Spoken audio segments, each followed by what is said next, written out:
The most dangerous moment in frostbite is not when it hurts the most. It's when it stops hurting entirely. That stillness, that release from pain, feels like relief, like the body has finally adjusted, like something difficult has ended. But what has actually happened is that nerve tissue is dying. The numbness is not the absence of damage. The numbness is the damage, and the person standing there exhaling, feeling peaceful at last, has absolutely no idea. That image is exactly what needs to be brought to your smooth season right now. Because somewhere in the last several months, something has gone quiet in your spiritual life. The kind of pressing weight you used to feel when sitting under the Word. The particular ache of conviction after worship that once made sin feel genuinely costly. The internal friction that followed compromise, that low-grade discomfort that told you a course correction was necessary. It's been absent, and if you're honest, you've been grateful for it. You've been calling it rest. You've been lifting your hands on Sunday morning and thanking God for the ease. But here is a question that almost no one is asking right now, and it may be the most important question in your spiritual life. What if the ease is not God's reward for your faithfulness? What if it is the silence of a father who tried correction, tried warning, tried discipline, and has now simply stepped back to watch? There is a pattern that surfaces 11 times across the major prophets of the Old Testament. Almost no one will preach it on a Sunday morning because it dismantles something the modern church has spent decades carefully constructing. The pattern goes like this: God warns, God waits, and then without thunder, without a marked calendar date, without any announcement you would recognize as final, God withdraws, and life continues. That last sentence is the one that should stop you cold. Life continues, the ministry keeps running, the crops still come in, the children are healthy, the pews are occupied, the offering is taken, the sacrifice is still being offered at the altar, everything looks exactly as it did before. But the presence that gave all of it meaning has already left, and no one noticed, not until the walls came down. This pattern surfaces in 3 specific moments in Scripture, and each one is harder to dismiss than the last.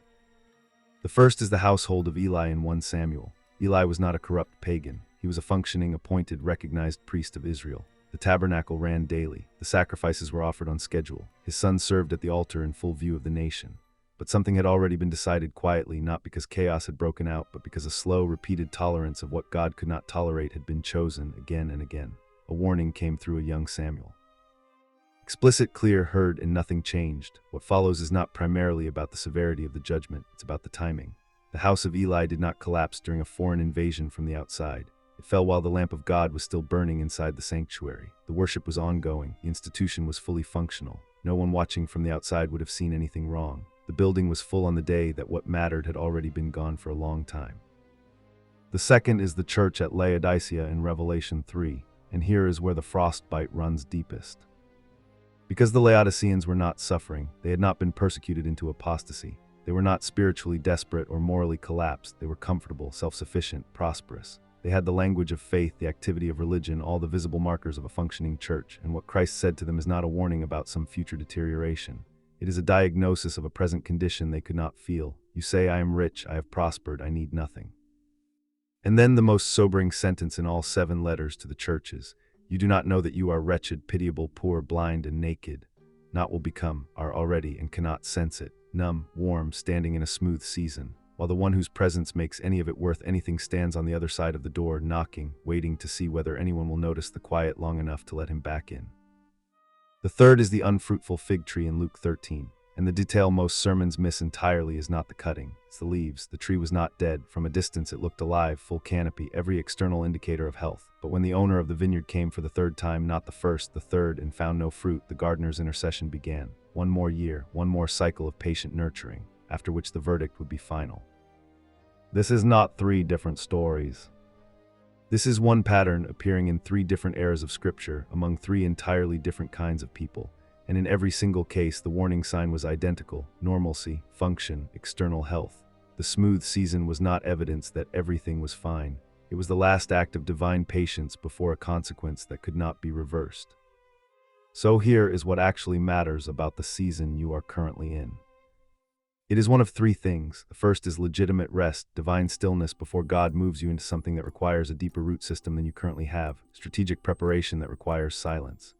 The second is patient silence, God in the posture of the fig tree's owner, waiting to see whether you will notice the quiet and ask what it means. And the third, and this is the one that demands your full attention, is the beginning of a withdrawal, not final, not sealed.